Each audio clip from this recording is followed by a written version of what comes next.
Bonjour à tous. The videos and reports that have surfaced from across the country over the past few days are disturbing, and they bring to light the systemic realities facing far too many Canadians. Later today, I'll be speaking with Cabinet and to the RCMP Commissioner. We need to ensure that each of these individual cases is investigated properly, but we also need a larger reflection on changing the systems that do not do right by too many Indigenous people and racialized Canadians. We can't solve all of this overnight, but we need to make a change. We need to start today. No matter who you are, COVID-19 will have had an impact on you in one way or another, because everyone has been affected by this pandemic. And as we mark National Accessibility Week, we're reminded that some people have been hit especially hard. Whether it's buying PPE or covering the cost of support workers, many Canadians with disabilities are facing unexpected bills that can be hard to pay. To help cover these costs, today I can announce that we are introducing a one-time non-taxable payment of up to $600 for Canadians with disabilities. And we're not stopping there. We're also establishing a national workplace accessibility stream to help people with disabilities find and keep a good job. And we're funding 5 new projects across the country that will help people get supportive devices to overcome barriers in the workplace. I know that Minister Qualtrough will have more to say about all of this later today. Aujourd'hui, j'annonce qu'un paiement unique non Today, I am announcing that there will be a one-time non-taxable payment of up to $600 that will be given to people with disabilities. We are also looking at this National Accessibility Workplace Accessibility Stream so that people can find and keep a well-paying job. We are investing in 5 new projects throughout the country that will help people with disabilities to overcome challenges in the workplace. We received the job report for May. The numbers show that more Canadians returned to work last month, but that many people continue to face a really tough time. That tells us that we are moving forward, but we need to stay focused on getting people back on the job. That's why we extended the wage subsidy through the coming months and have approved over 300,000 applications to support millions of jobs. There's still a long way to go, but we're starting to see some progress. Roughly 1.2 million Canadians who were accessing the Canada Emergency Response Benefit no longer need this help. This is encouraging news, but we're nowhere near done. As I've said before, to really move forward, we need a Canada-wide plan on safely and effectively restarting the economy. Having the right approach and the right resources to back it up will determine where we are not just in the coming weeks, but into the fall and winter. Canadians have sacrificed too much over the past couple of months to lose the progress we've made. As we restart, we must do so safely with all the right precautions in place. We know that the provinces and territories are under a lot of pressure right now and are facing real financial challenges because of this pandemic, and we want to help as much as possible. We must move quickly and carefully to get this done, to support the services Canadians rely on, and to get our communities back up and running. That's why our government has already taken action across the board on this restart. And now we're making a substantial offer to keep supporting this work. Yesterday, at our 12th First Ministers meeting since this crisis began, I brought our government's commitment to the table. The federal government is ready to contribute $14 billion more for the things that all Canadians need. As you go back to work, we want to make sure you are protected wherever you are. Here's what the Premiers and I will work on for a safe restart agreement, which would cover the next critical 6 to 8 months. We're talking about more personal protective equipment for healthcare workers on the front lines so they can focus on saving lives instead of worrying about their safety. We're talking about making sure businesses have the PPE they need so that every Canadian is safe on the job, no matter where in the country they go back to work. We're talking about childcare, so that every parent knows there's a safe place for their kids. Because when mums and dads get back to work, they shouldn't have to worry about how their kids are doing. We all know that there are too many seniors who've gotten sick from COVID-19. And along with our elders, there are many people who are especially at risk if they get the virus. So we want to provide immediate assistance so that the most vulnerable are protected. We're also talking about sick pay of up to 10 days for workers who currently don't have benefits. The federal government would provide the funds needed to make this happen. And we're talking about support for cities and municipalities so that when Canadians get back to work, they can count on the services they need, like public transit and community programs. I'm looking forward to working with the premiers to make this happen. Provinces and territories are facing different realities, so flexibility will be important. But here's the bottom line.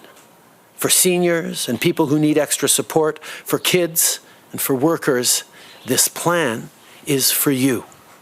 With this Safe Restart Agreement, we're proposing a standard of support to keep every Canadian right across the country safe and healthy as we get our country back on their feet. On a besoin d'un plan pour l'ensemble du Canada. We need a plan for all of Canada in order to restart the economy in a safe and efficient way. It's by giving ourselves the right plan and the correct resources that we will be able to determine where we'll be not only this summer, but also during the fall and winter. Our government has already taken measures, and now we will do even more to support this restart. Yesterday, during our 12th First Minister's meeting since the beginning of the crisis, I made a proposal. The federal government is prepared to provide $14 billion to start up the economy in a safe way. This will be to provide PPE for frontline healthcare workers and other workers, funds to pay for childcare, to provide more funding to municipalities, to pay for sick days, and also to help the most vulnerable people, such as seniors in long-term care homes. The situation is not the same in all provinces, and our plan will take this into account. But this is what you need to know. We are there to ensure the health and safety of all Canadians throughout the country while we restart the economy. Right now, our greatest priority is to help people to go through this crisis. And we're thinking of what will happen over the coming years, months, decades. We cannot build a better future if we don't have a plan to fight against climate change. Our government has made ambitious commitments in this regard, and today we're following up. We are announcing 60 new initiatives for nature conservation throughout the country. Half of the projects will be led by the Indigenous peoples, and the objective is not only to protect the environment, but to support local economies and to create good jobs for Canadians. We are living in unprecedented times, but this is not the first moment that Canadians have been called to work together. This weekend, as we mark the anniversary of D-Day, we remember all those who fought and died defending the values that we hold dear. Like the brave men and women of the Canadian Armed Forces today, our veterans served with courage and selflessness, and they served together.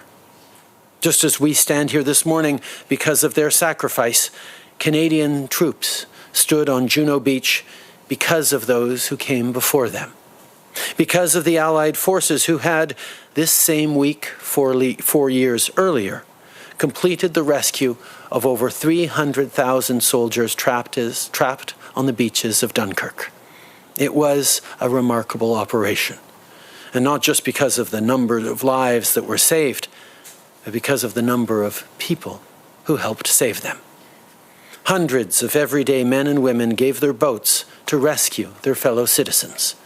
They would have never succeeded alone, but together they changed the course of history.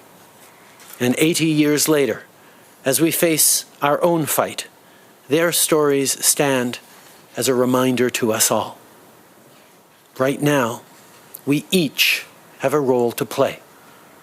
As a business owner, using the wage subsidy to keep your employees on the payroll. As a young person, helping your community through a Canada Summer Jobs placement.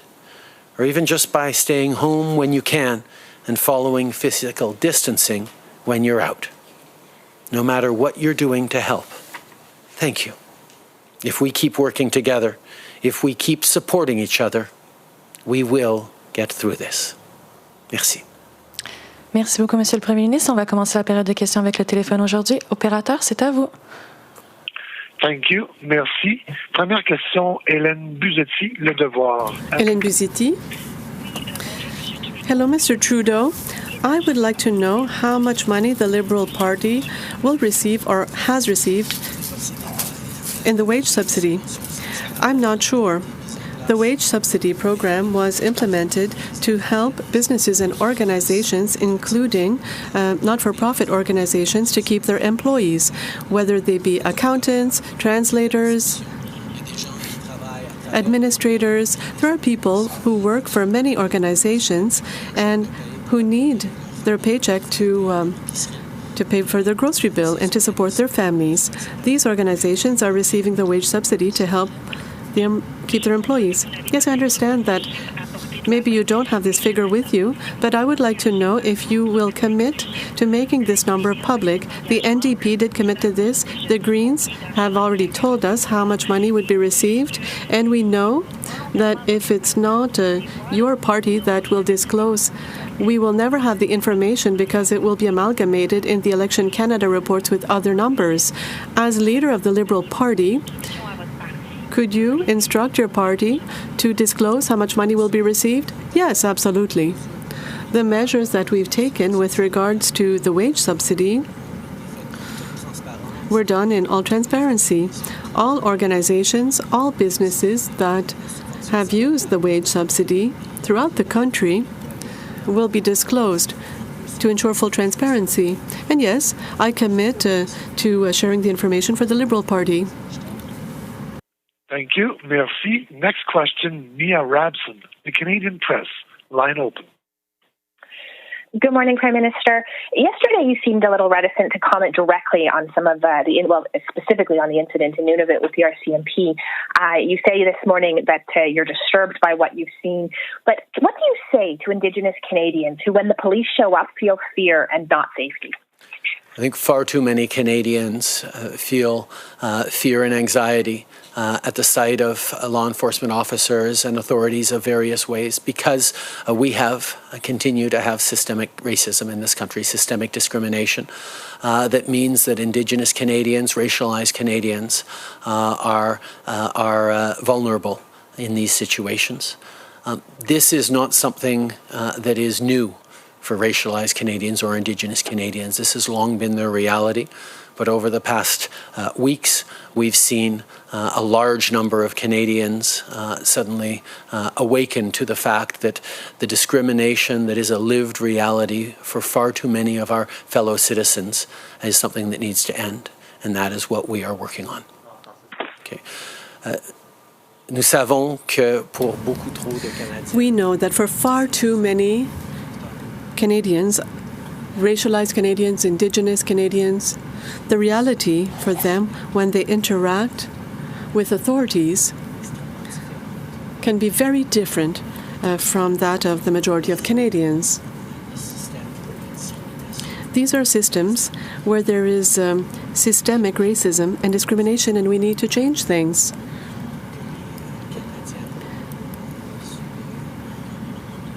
Canadians in minority environments have been living this discrimination for a long time.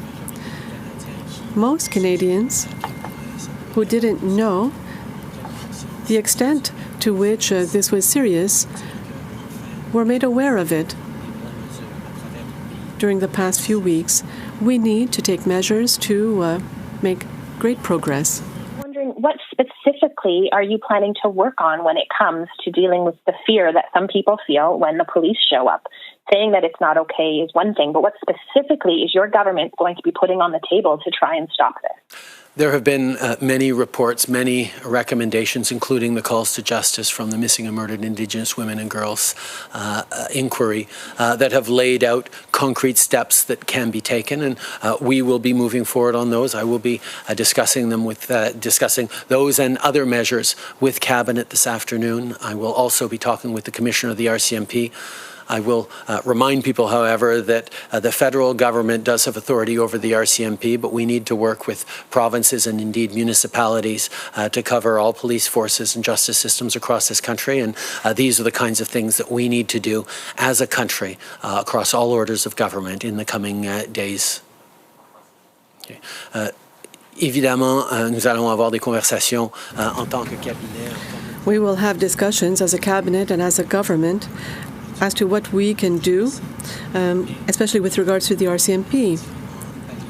Different levels of government, of course, also have jurisdiction over different police forces in the country.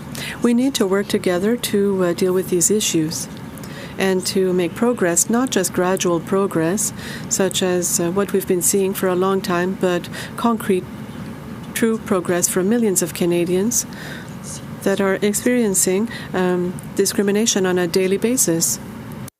Thank you. Merci. Prochaine question, Mélanie Marquis, La Presse. À vous.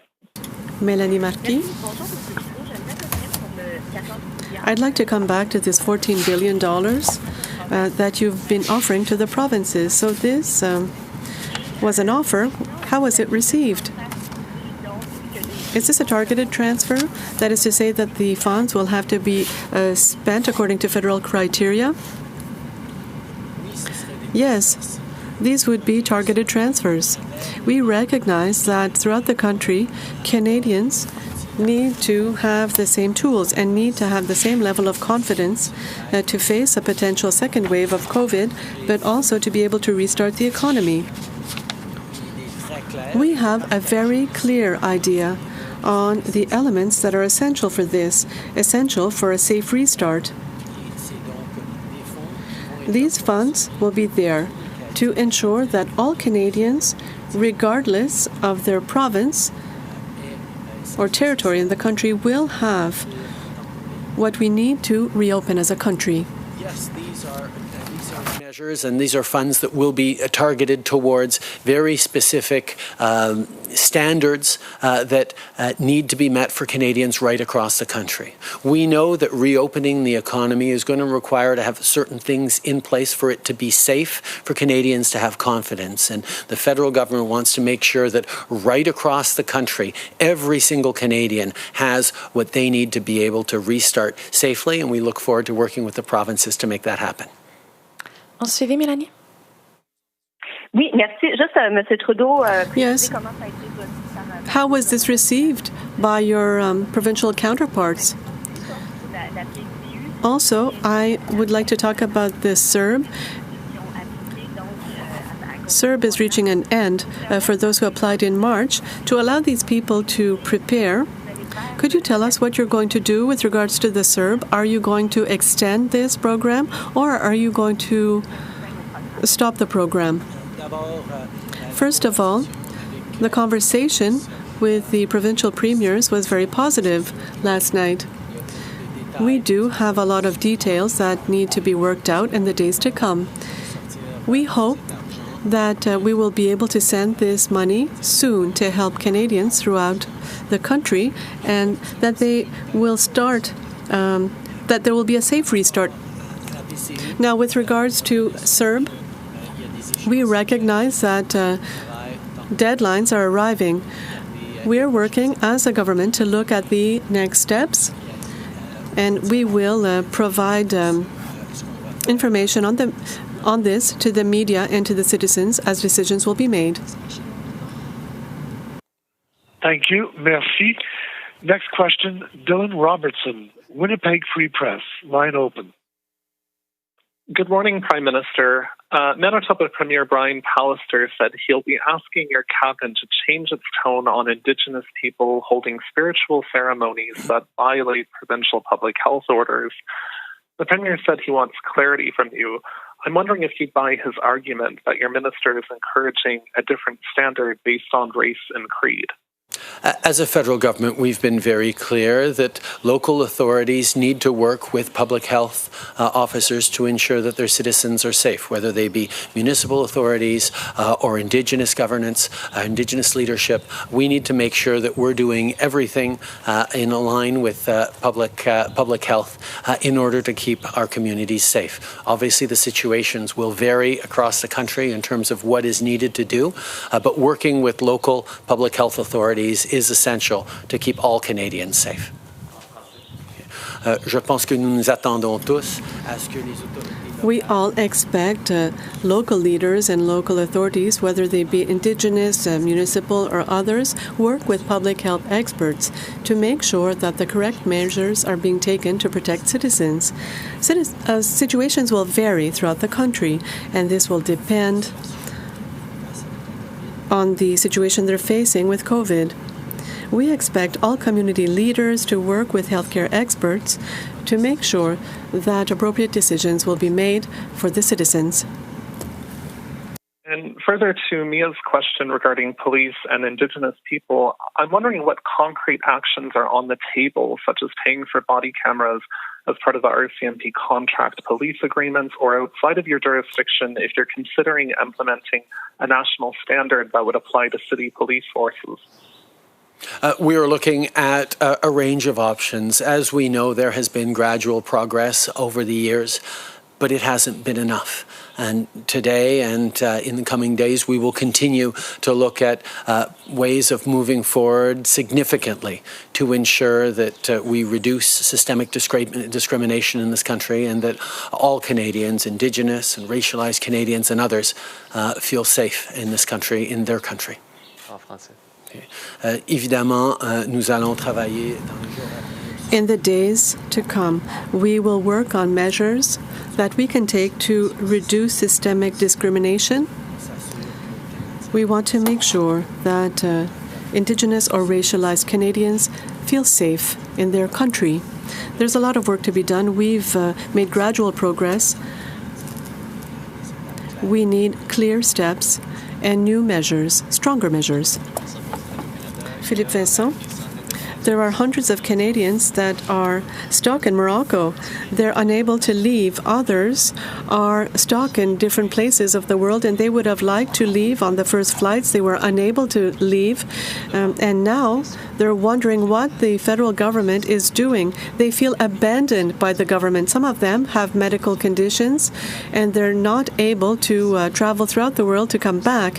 What can you do for these Canadians that are now stuck and they want to come back to Canada? Hundreds of flights repatriated tens of thousands of Canadians.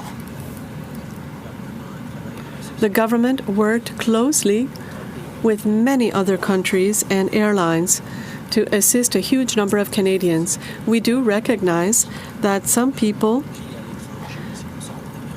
are overseas, and we've tried to provide loans with them, and we're going to continue to work to help them as much as possible. We're all in a very difficult situation with COVID-19. We have, since the beginning of this pandemic, engaged in hundreds of flights to repatriate tens of thousands of Canadians from around the world. We know there is more to do. There are more Canadians who need to come home. It is extremely difficult as a situation, which is why we've ensured that there are loans available to Canadians stuck overseas to help them out through this difficult time. We will continue working with them as best we can to help them out. Sur Bombardier, 2500 emplois qui vont être abolis d'ici là. 2,500 jobs will be eliminated in Quebec and in elsewhere. Bombardier said they had to lay off all these people. They're not using your wage subsidy, and we're in the middle of a pandemic. Can you do anything for these people, and can you help out the airline industry that will have difficulty not just this year, but in the years to come? We've implemented measures to help the industry and to help workers throughout the country. We're going to continue to work with different companies to make sure that they have opportunities to help their workers. We do recognize that the aerospace industry, and more particularly airlines, are facing a very specific crisis given the lack of air travel throughout the world. Private jets have less people wanting to buy them as well. So we recognize the issue for many of our companies. We'll work with them, putting an emphasis on helping workers. We will continue to work with industries across this country who are affected by this pandemic. Obviously, aerospace industry, airlines are particularly affected with the ceasing of global travel and with the fact that the demand for purchasing business jets has decreased dramatically. We will continue to put forward measures to support workers across this country as we have, and we will work with industries and individual companies to try and ensure that they have access to all the supports that we've put forward. But obviously this is a difficult time for many workers across the country, and we will continue to look for ways to help them.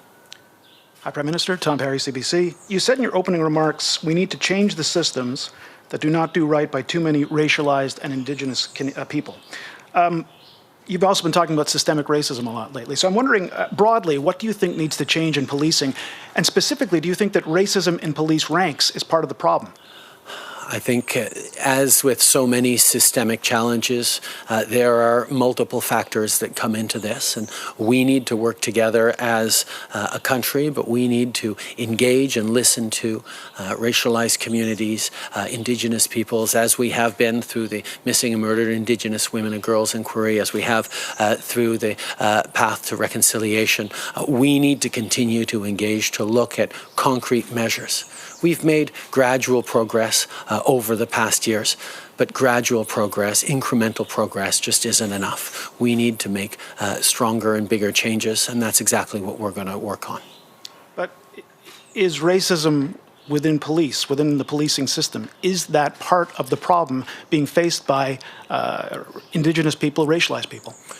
I think when we look at systemic racism, there are, of course, individual challenges. And on the individual situations that we've seen over the past number of weeks highlighted, obviously there need to be careful and full investigations into those situations.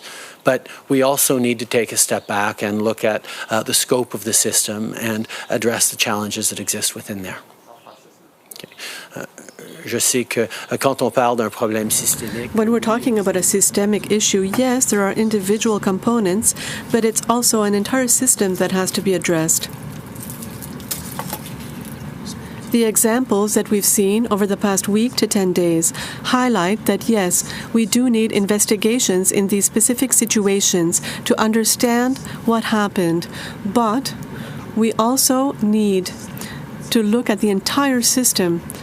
We need to take a step back in order to transform our systems, in order to better respect racialized or Indigenous Canadians. Minister, I asked your office this earlier this week and they weren't able to answer, so I hope you can. You have spoken many times about the need for more and better disaggregated data in Canada, and yet when you were setting your government's priorities last year, you did not make universal, widespread disaggregated data collection a mandate for Minister Baines. You only mandated him to do it for the census, which is only every 5 years. So why was that?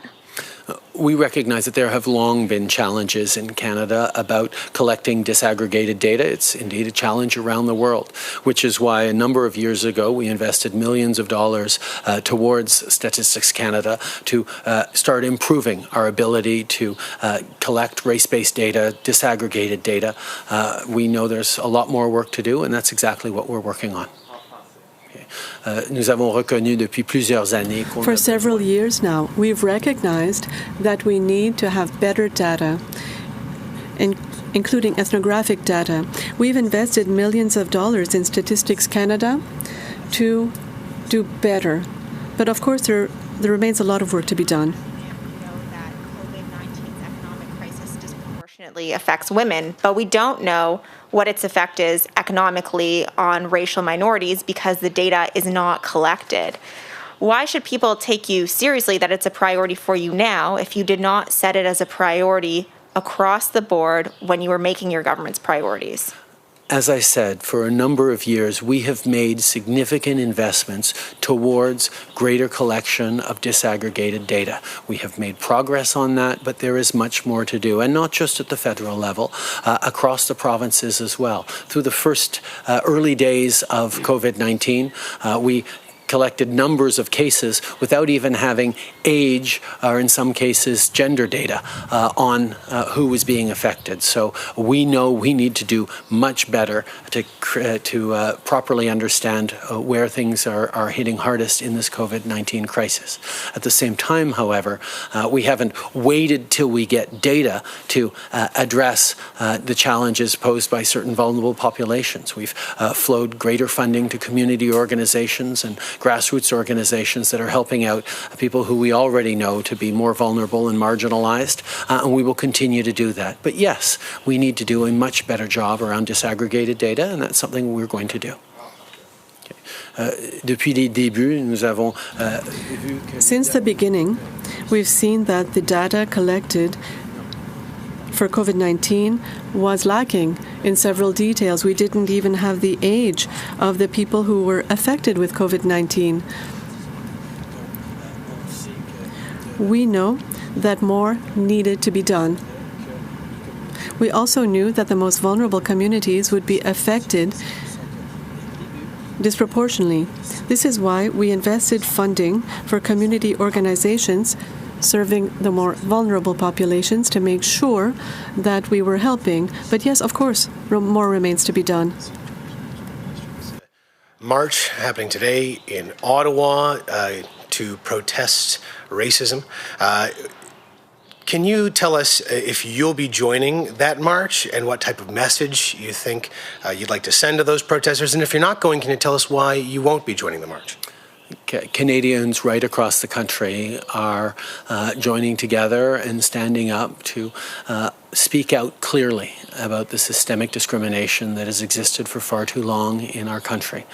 We have thousands of people stepping forward to highlight the challenges and to show that they want to be allies. And I salute the work they're doing. I highlight that our government will be a partner, and I look forward to continuing to see thousands of Canadians protesting peacefully right across the country. Je sais qu'il y a énormément de Canadiens à travers le pays qui I know that there are many Canadians throughout the country that are peacefully protesting to show their concern with regards to systemic discrimination and racism in our country. We need to work together as a country to remedy the situation, and I would like to show my gratitude for all those who are peacefully protesting. I want to ask you as well, major telecom companies in Canada have decided against using Huawei. Canada's Five Eyes allies have ruled against using Huawei. It's been 2 years. What's taking so long for you to decide about using Huawei in Canada? We continue to work with our intelligence agencies and our security services to take the right decision for Canadians as we move forward and ensure that we remain competitive while keeping Canadians safe and keeping their businesses safe. Nous allons continuer de travailler avec nos services de renseignement. We will continue to work with our information services to make sure that that we will ensure integrity of our telecommunication system. That's all. Thank you.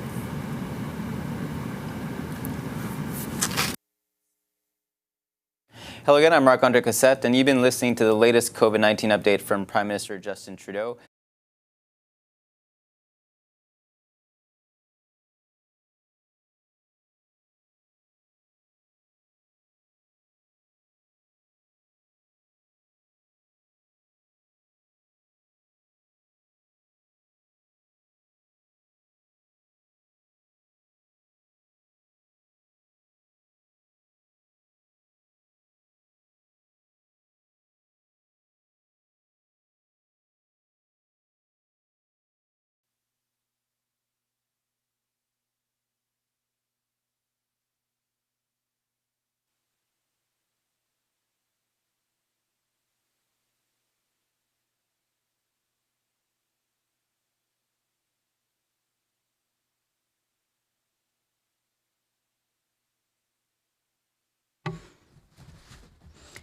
Bonjour, mes amis. Merci pour vous être Good afternoon, everyone. Thank you for being here with us today. So today I am joined by Dr. Tam, Dr. Howard New, Carla Qualtrough in person here in Ottawa today, our Minister of Employment, et évidemment le Président du Conseil du Trésor, and of course, Jean-Yves Duclos. The President of the Treasury Board, Jean-Yves Duclos. We will Duclos. hear, as usual, first from Dr. Tam. Dr. Tam, please. Good afternoon, bonjour. I'll start with the latest numbers on COVID-19 in Canada. There are now 94,070 confirmed cases, including 7,652 deaths, and 52,114, or 55%, have now recovered. Labs across Canada has tested over 1,824,000 people for COVID-19 to date, with about 5% of these testing positive overall. And over the past week, we have been testing an average of close to 29,000 people daily. As I said in yesterday's presentation on modeling, although people of any age can develop COVID-19, some people are at higher risk for hospitalization and death, such as older adults and people with chronic medical or immune-compromising health conditions. In particular, seniors living in long-term care homes have borne the disproportionate impacts and severe outcomes of COVID-19. Prevention and control of COVID-19 in this population is crucial for minimizing morbidity and mortality due to COVID-19. However, we cannot ignore the direct and indirect impact that COVID-19 has had on young people.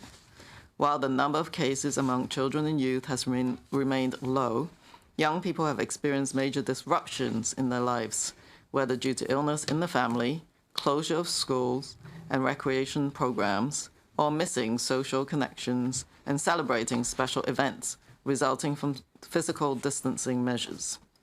In addition, COVID-19 is exacerbating existing inequalities, making life more challenging for many Canadians. While children and youth are resilient, we must take care to support their physical and mental wellness at this time. We can do this by talking openly with children and youth, answering their questions, calming their fears, and engaging in healthy activities to nurture and support their emotional health. It is also important to keep up to date with routine vaccinations and to maintain regular health visits. Please speak to your healthcare provider to learn about the options available, including virtual appointments and other precautions in place to ensure your health needs can be met safely. Finally, with the end of the school year upon us, I want to congratulate all those who are graduating this year. While it may not be the celebration that you envisaged, this does not diminish your accomplishments. You have worked hard in your academic and extracurricular pursuits, while demonstrating great poise in adapting to the disruptions that COVID-19 has wrought. The many ways you have come together to support your families and communities as we learn to live with COVID-19 have inspired all of us. We are all together apart, so I'm really proud of you. Congratulations. Thank you. Merci. Thank you very much, Dr. Tam. Et maintenant, je donne la parole à Dr. Howard New. Dr. New, s'il vous plaît. Dr. Howard New has the floor. Dr. New, thank you. Good afternoon. I will start with the latest numbers on COVID-19 in Canada. There are now 94,070 confirmed cases, including 7,652 deaths and 52,114, or 55%, have now recovered. Labs across Canada have tested over 1,824,000 people for COVID-19 to date, with about 5% of these testing positive overall. Over the past week, we have been testing an average of close to 29,000 people daily. As we said in yesterday's presentation on modeling, although people of any age can develop COVID-19, some people are at higher risk for hospitalization and death, such as older adults and people with chronic medical or immune-compromising health conditions. In particular, seniors living in long-term care homes. have borne the disproportionate impacts and severe outcomes of COVID-19. Prevention and control of COVID-19 in this population is crucial for minimizing morbidity and mortality due to COVID-19. However, we cannot ignore the direct and indirect impacts that COVID-19 has had on young people. While the number of cases among children and youth has remained low, young people have experienced major disruptions in their lives, whether due to illness in the family, closure of school and recreation programs, or missing social connections and celebrating special events resulting from physical distancing measures. In addition, COVID-19 is exacerbating existing inequalities, making life more challenging for many Canadians. While children and youth are resilient, we must take care to support their physical and mental wellness at this time. We can do this by talking openly with children and youth, answering their questions, calming their fears, and engaging in healthy activities to nurture and support their emotional health. It is also important to keep up to date with routine vaccinations and to maintain regular health visits. Please speak to your healthcare provider to learn about the options available, including virtual appointments and other precautions in place to ensure your health needs can be met safely. Finally, with the end of the school year upon us, I want to congratulate all those who are graduating this year. While it might not be the celebration that you had envisaged, this does not diminish your accomplishments. You have worked hard in your academic and extracurricular pursuits while demonstrating great poise in adapting to the disruptions that COVID-19 has wrought. The many ways you have come together to support your families and communities as we learn to live with COVID-19 have inspired all of us. We are all together, apart, proud of you. Congratulations. Thank you. Merci. Merci, Dr. No. And Thank you, now Dr. we Nunavut. will hear today in person here with us in Ottawa from Minister Carla Qualtrough, who has some important information to share with us. Please, Carla. Thank you, Deputy Prime Minister, and hello everyone in person. As many of you know, this is National Accessibility Week. We celebrate the contributions that Canadians with disabilities make to our communities every day and reflect on the ways that we can take action toward a more inclusive and accessible Canada. We know this pandemic has deeply affected the lives and health of all Canadians and disproportionately affected Canadians with disabilities in particular. I think of the significant costs persons with disabilities have incurred to safely get food, medication, and other basic necessities. We also know that there are additional costs for delivery services and private transportation.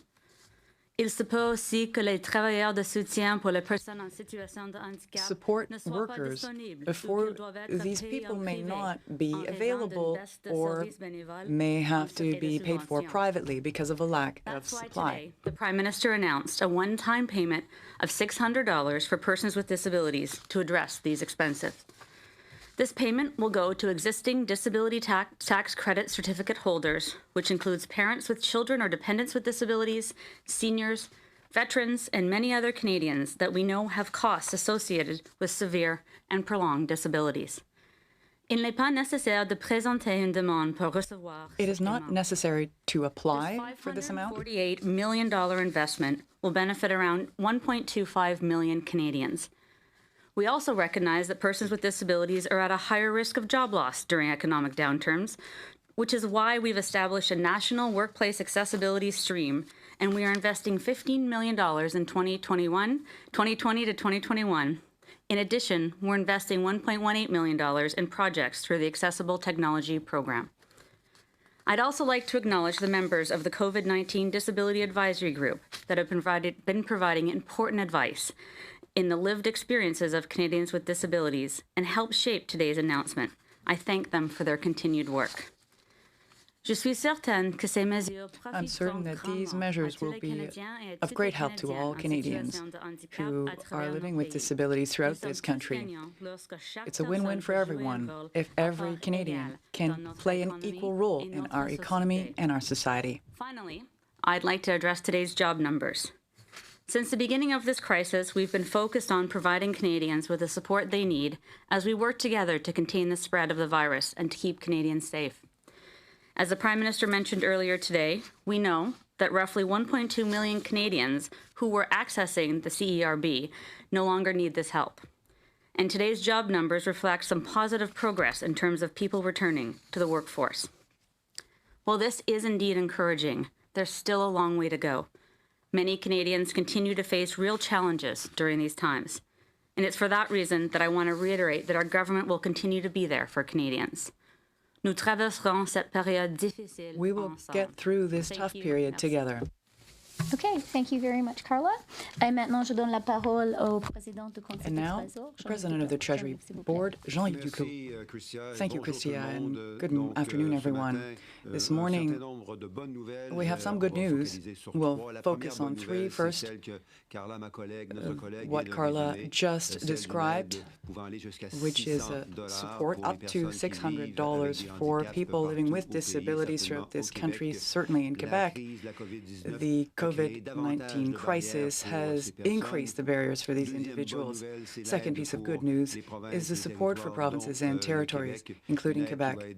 Support that will be of assistance to the provinces who have to take on this heavy burden in the current situation in order to supply PPE for daycare services, support, also support for seniors in health and economic difficulty, and also the provision of sick leave so that individuals do not have to choose between protecting their health and protecting their livelihood. And finally, some good economic news from my colleague Carla. 10% of jobs lost between February and April were recovered between April and May. That represents 30% of job losses that have come back between April and May. This is in contrast with February and April. Unemployment was at 17%. We're now at 13.7%, which is the national average. This is for Quebec. National rate has increased slightly, but the economists understand why. Economists know that when it's a period of recovery, as you are emerging from an economic crisis, it is normal that the labor force increases because people want to go back to work, so they are seeking new work. And that explains this slight increase in unemployment, despite the fact that the number of unemployed individuals has decreased. As my colleague Carla has said, the context of significant measures that we've taken over the last few weeks is particularly significant. The CERB, Canadian Emergency Response Benefit, we are now moving from that to return to work, and also the wage subsidies had major impact in Quebec. And I would add also that there is a very interesting situation for youth, specifically young people who want to continue with their studies in the fall are facing a difficult situation there. Unemployment rate was at 14% about a year ago and stands at 40% for these students who want to go back to school in September. So you can understand why the student response benefit is important to support their personal finances so they can go back to school at the end of the summer. We've also created over 150,000 new job opportunities, apprenticeship opportunities, which will help young people get the support they need to go back to school, university, college, also the help they need in order to gain precious work experience over the coming month. Thank you, Christia. Thank you, Jean-Yves. Says Christia, we are prepared to answer your questions. We'll start with 3 questions on the phone and then turn to the room. 1 question, 1 follow-up. Operator?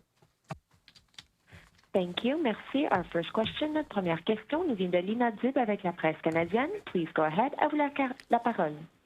Question, Lina Di, Presse Canadienne. Question. My question is for you, Mr. Duclos, and also for Ms. Freeland. This $14 billion to be transferred to the provinces seems attached to conditions.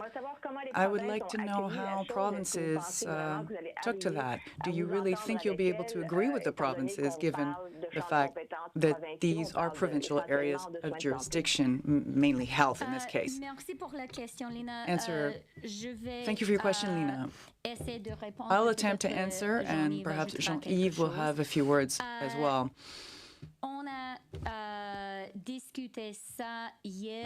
We discussed this very matter yesterday with the Prime Minister and during our conversation a week ago.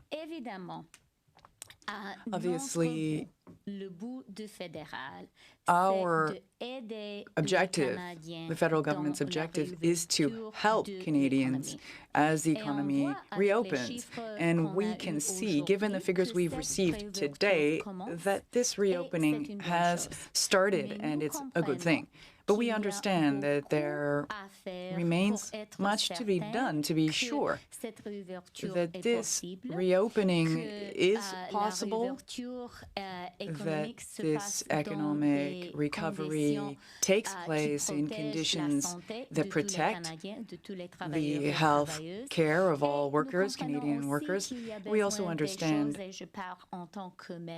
and I speak as a mother here, there need to be certain things in place.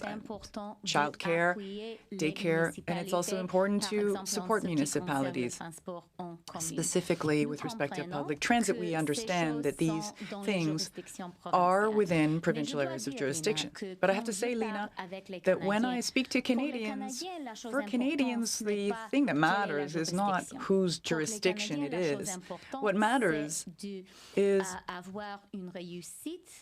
to achieve success in our fight against the coronavirus and to have a strong economy.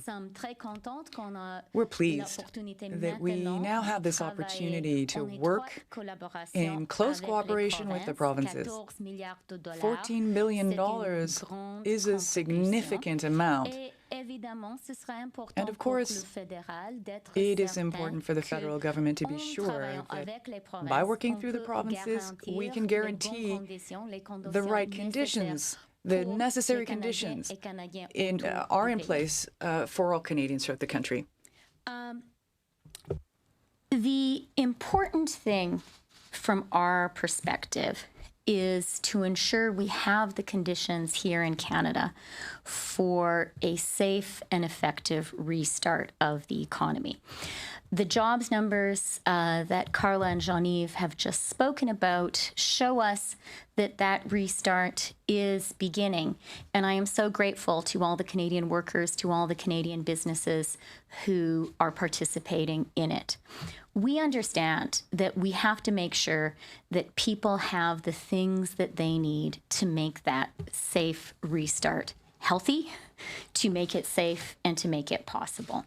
That includes things like ensuring there is enough PPE, ensuring we are effectively testing and tracing, ensuring, and here I'm speaking as a mother, ensuring that there is childcare available, ensuring that our municipalities are supported because they provide the public transit, ensuring that people have sick leave so that if they are feeling unwell, they do the healthy thing and don't go to work that day. So we know that this is what Canadians, whatever province or territory they live in, really need. We understand that these are areas that are in provincial jurisdiction, but we know that the economy is in a very difficult spot right now. And so the federal government is stepping up and saying, we are going to contribute $14 billion to this essential effort. Now, we also realize that the way to do this successfully is through a collaborative conversation with the provinces. That is, we had a conversation yesterday about this. We spoke about these issues also the week before. And now what we really want to do is metaphorically roll up our sleeves, get to work with the provinces, talk with them about the areas that they think are necessary for a safe restart, put forward our own perspective, and really ensure that together we can give Canadians the support they need for our economy to get back to work safely. Jean-Yves, est-ce que tu as quelque chose à ajouter? Jean-Yves, did you have anything to add? Jean-Yves Duclos, yes. Perhaps from a Quebec perspective, you know, Madame Freeland, Prime Minister Trudeau are in close communications with their counterparts and have been in communications with the provinces. They know what the provinces are concerned about. Even though all of this is a provincial area of jurisdiction, the federal government does have a responsibility to help the provinces in the emergency situation we find ourselves in today. In Quebec specifically, some private daycare has in some way been weakened in some areas.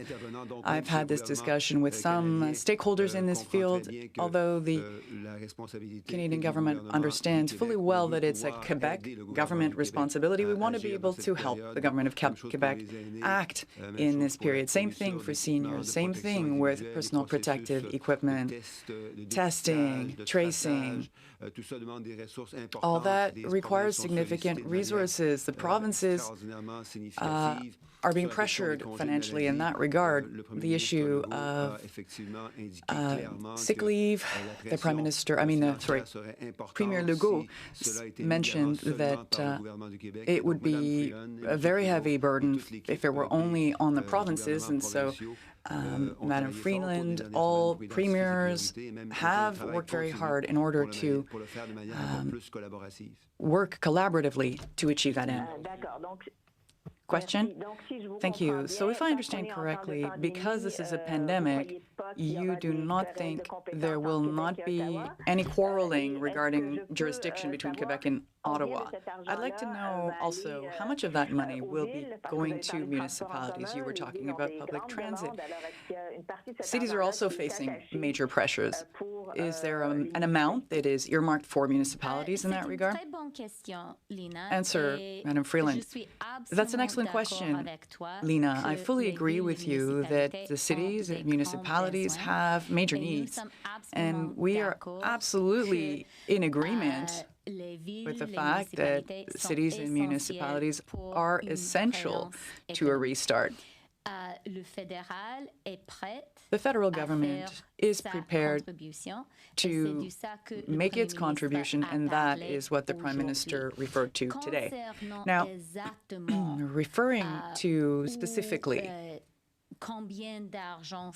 to the amount set aside for each category, these are discussions that have to take place with the provinces and territories. We believe that a collaborative approach is critical, and we need to speak to the provinces and the municipalities to be sure that an economic restart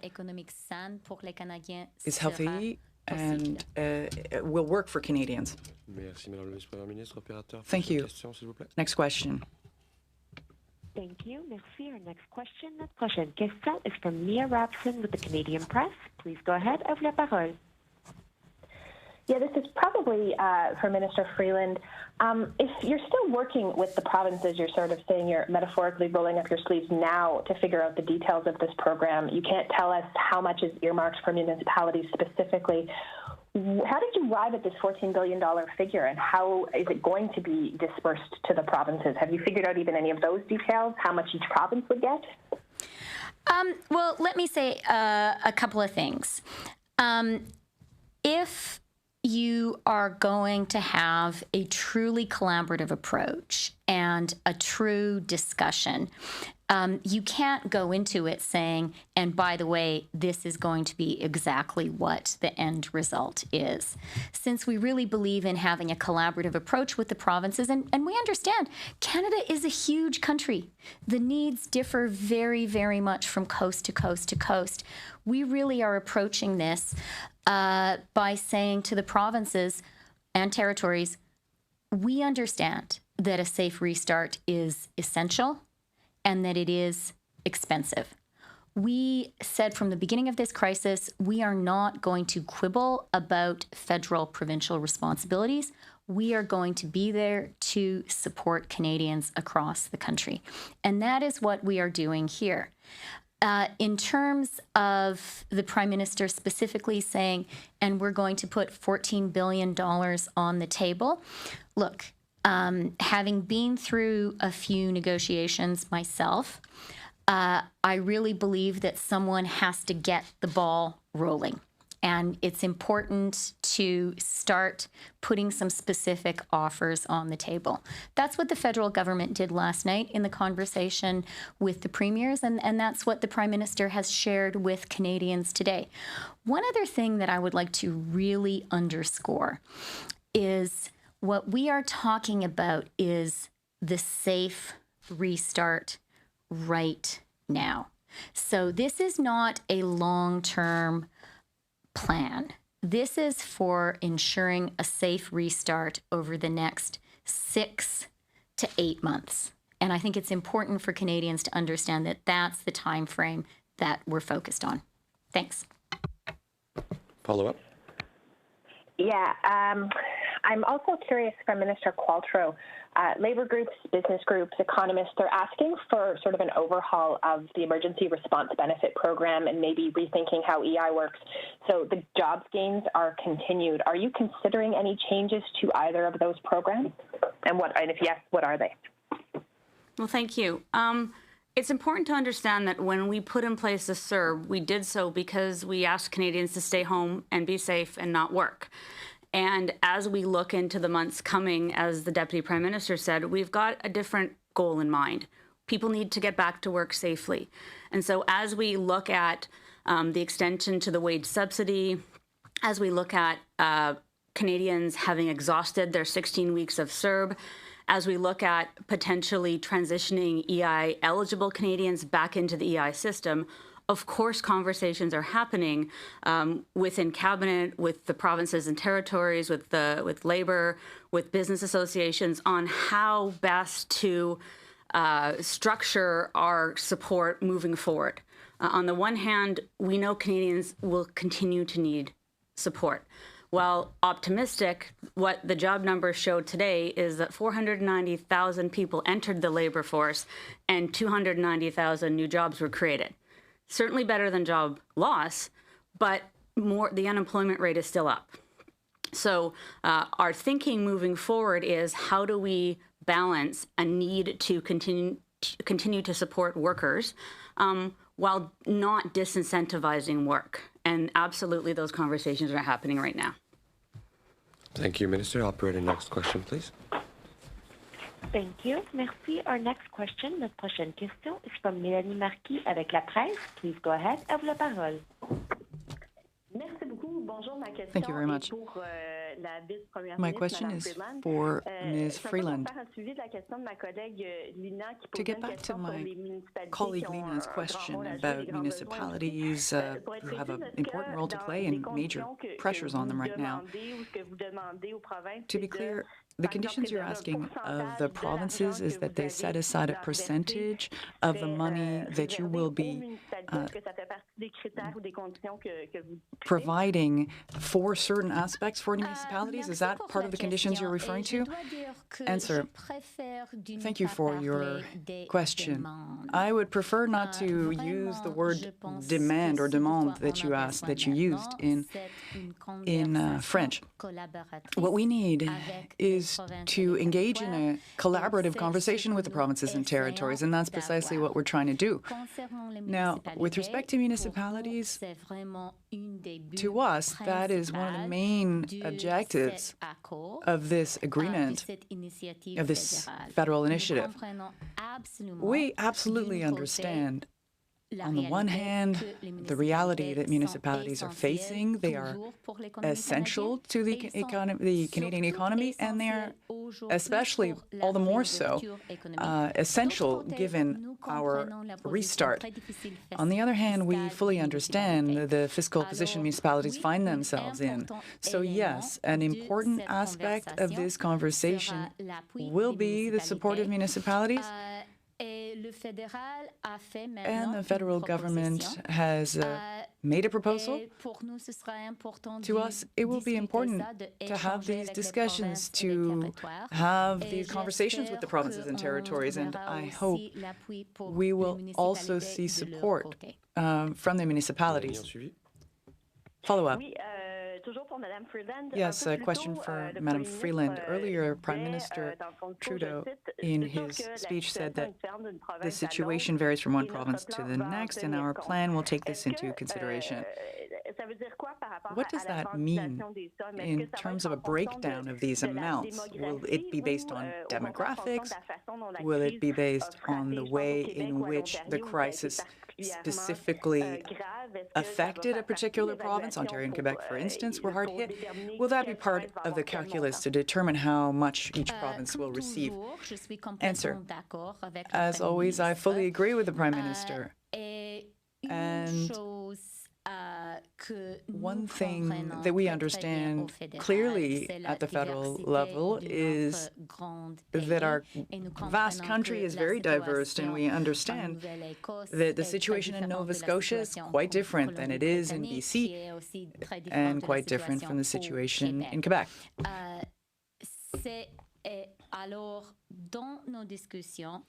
So in the context of our discussions with the provinces and territories on this agreement, we said yesterday, and we will continue to say in the future, that it is really very important to get a good grasp of the diversity of our country, and that's what we will do.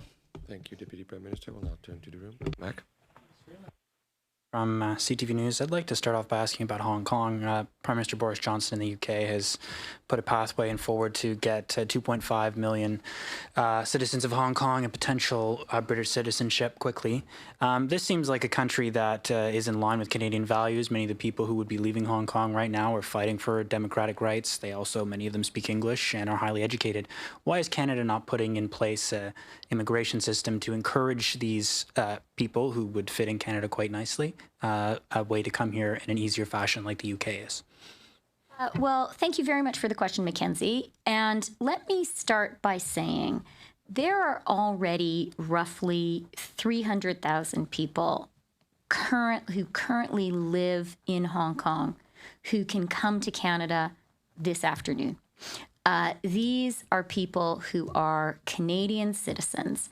And what I would like to say to all of those Canadian citizens who live in Hong Kong, you are very, very welcome to come home anytime you like. You are Canadian. We would love to have you back. I would encourage everyone also to register with the Canadian Consulate in Hong Kong. Be sure all your travel documents are up to date. The Hong Kong Canadian community is such a valued and important community in our country. I think all of us are so grateful to the contributions that community has made. So Canada has a particular interest in Hong Kong, and we believe that the Canadians in Hong Kong are the largest single expat community there, certainly one of the largest. And that is the group of people in Hong Kong we're paying particular attention to right now. And as I said, all of you are very, very welcome to come home anytime. On another note, my colleague Laura Stone from the Globe and Mail just tweeted that Doug Ford has asked your government for $23 billion to fight COVID, which is substantially less than the $14 you're offering all of the provinces. Can you confirm that Premier Ford has asked for that? And is the $14 billion, I should say, is that a starting point for a negotiation with the provinces, or is that the final offer and that's what the provinces will be receiving? Look, $23 billion just for Ontario is indeed more than $14 billion for the whole country. I would point out that $14 billion is a lot of money. And our government is very clear that now is not the time to quibble about federal provincial jurisdiction, and that has been our approach throughout this crisis. And we have come forward on our own and said, we understand the burden provinces and municipalities are facing, And the Prime Minister this morning and yesterday in conversation with the premiers put $14 billion on the table. I think that all Canadians in all walks of life will see that as a very generous way to start a conversation about how we can work together, provinces, municipalities, the federal government, to guarantee a safe restart for all Canadians. And I do think it's important to emphasize that this is a program focused on a very specific period of time. It's about the safe restart that we are facing today. It is about the next 6 to 8 months. And we think it's really appropriate to be focused on that right now because none of us has a crystal ball. 3 months ago, none of us could have imagined, I think, that we would be where we are today. And so we think the smart thing to do is to look at what is right ahead of us, that is having a safe restart for Canadians. And the federal government is saying, we understand that it's hard, we understand that it's expensive, and we are here with $14 billion in hand to work together with the provinces and territories and very much the municipalities on that. And I'll just say one final thing, which is, when it comes to the safe restart in the Canadian economy overall, the federal government has also put tremendously powerful and expensive economic programs in place. We've spoken earlier today about the CERB. We have spoken also about the wage subsidy. I am so proud of those programs. And with the job numbers that Carla and Jean-Yves have been talking about, we have seen that those programs are supporting Canadians through a very difficult time and crucially helping Canadians get back to work. Now, they cost a lot of money. I personally do not begrudge a single penny that goes into them because they're helping us get through this and get back to work. That is a really major and probably foundational federal contribution to us getting through this difficult time. Are you willing to give them more money? $23 billion, as you said, is considerably more than 14. One question, one follow-up. Ashley. Good afternoon. Ashley Burke, CBC News. Dr. Tam, given the number of people that are protesting in the United States right now and also here in Canada, are you expecting to see a rise in COVID-19 cases in the coming weeks? And as well, what could that mean for reopening the Canada and U.S. border? Maybe I'll take the first question. So I think all public health officials will be watching this very carefully. I think we are emphasizing a safe process, observing the public health measures, including as much as you can physical distancing, wear a mask if you don't think you can control the 2-meter environment, having hand sanitizers or access to hand hygiene. Of course, don't show up if you're sick because I think that is important to protect everybody else around who's supporting the same cause. And I think many public health officers have advised that, to monitor your own symptoms in the days following. If you've been participating in any kind of gathering. I think, it's difficult to say, actually, but it is something that's worth looking at. As we said before, outdoor spaces are generally lower risk than indoors, for example. There are also virtual ways of which people can make their voices heard and alternative means to speak out for what you believe in. And so I think look at all options to voice your opinions and your rights. But I do think that local public health is watching carefully because we do know that is the sort of, I would say, close contacts and close environments and crowds are some of the at-risk settings. So take care of yourselves. And Ashley, on the border question, if I may, I'd just like to start by saying I think that we need to be careful not to think of the border as being closed today.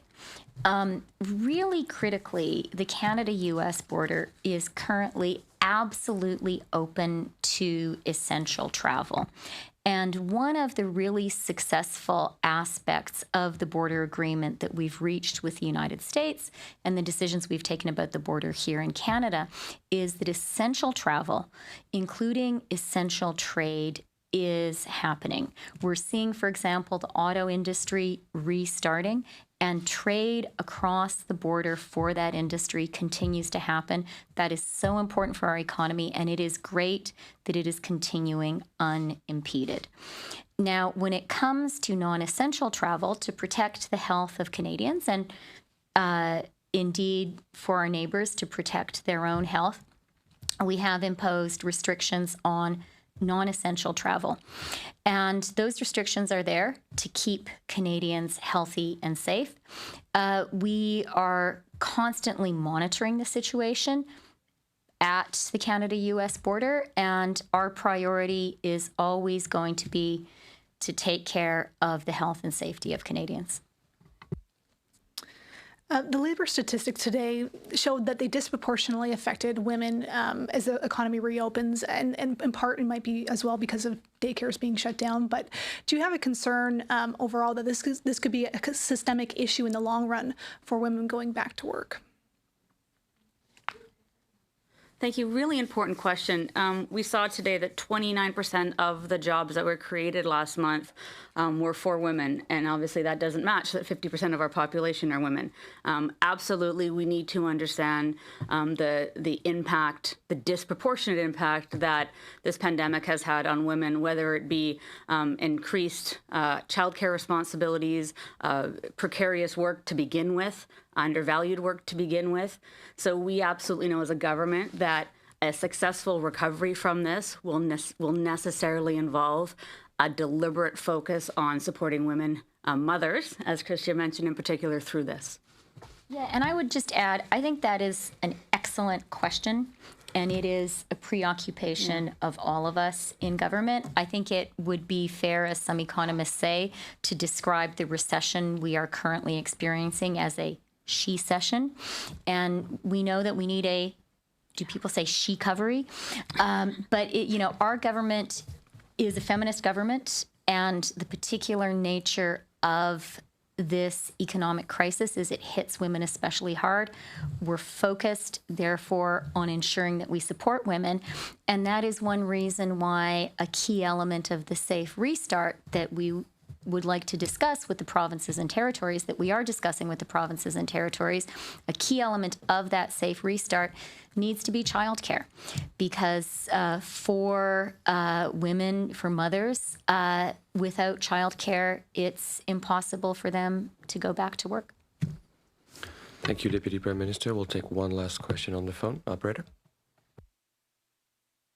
Thank you. Merci. Our next question is from Élie Bergeron avec Agence QMI. Please go ahead. À vous la parole. Oui, bonjour. Je sais pas trop qui pourrait Yes, I'm not sure who should answer this question. Perhaps Minister Duclos. Regarding the discussion for the extension of the Canadian Forces mission in long-term care homes in Quebec. Could you tell us a little bit about that? The date, the deadline is coming up, and there's still no agreement. Can you tell us where we're at and what the problem is in these discussions? Answer. The short answer to that is that the discussions are going very well, and the longer answer to that is that they're going well because everyone, including the forces members, understand the very vulnerable conditions that long-term care homes in Quebec are facing, and many of these CHSLDs, certainly some particular care homes were identified by Quebec, and these homes have seen great improvements over the last couple of weeks in Quebec. Of course, it's due to the work of the existing staff, but everyone agrees in the current context that it is partly due to Canadian forces who have collaboratively and respectfully supported the work that was done. What is clear is that Canadian Armed Forces will continue to be there to support seniors in these long-term care homes in Quebec. There are some movement. There is some movement or some improvement in the sense that there were some of these homes that were considered to be in the yellow or red zone and are now moving towards the green zone. So there's potential for moving some of these resources, and discussions are ongoing over the coming days and coming weeks as to how the armed forces can be of support. All of that is happening in a very collaborative, very respectful way, always recognizing the difficult conditions in these centers. In many cases, the conditions have improved greatly over the last few weeks, but there still remains some work that needs to be done. Follow-up? Oui, au sujet de la PCU, regarding the CERB, the CRA said there were 190,000 reimbursements for people who had received too much money or for amounts that should not have been granted for the emergency benefit. Were these amounts, or some of these amounts, refunded voluntarily by Canadians through their account, my account?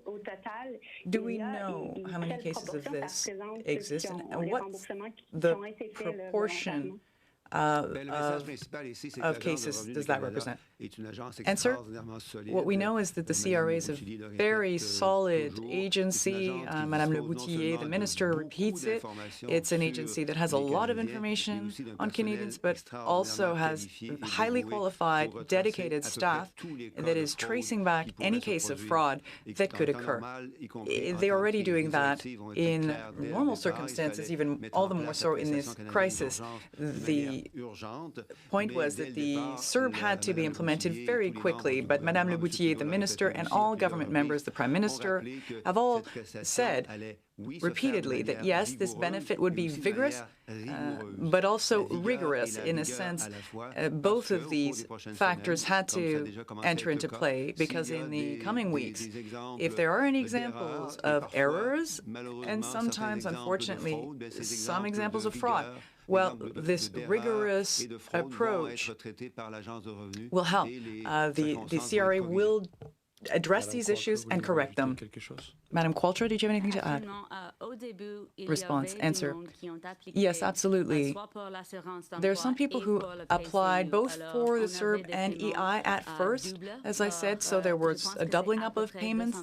I think that represents 200,000 people. The CRA, Canada Revenue Agency, is working very closely with Canadians to reclaim some of these doubled up payments, but that's no longer happening. The change has taken place in the system and it won't recur. Of course, as my colleague said, there are situations, there can be cases of fraud, not many of them, there aren't that many of them. We have very rigorous integrity mechanisms post-payment that enter into play, and we're quite confident that all of those who were overpaid will have to repay the extra amount. Merci, Madame la Ministre. Ceci met fin à la Thank you, conférence de Minister. presse. Thank you, everyone. That's it for today.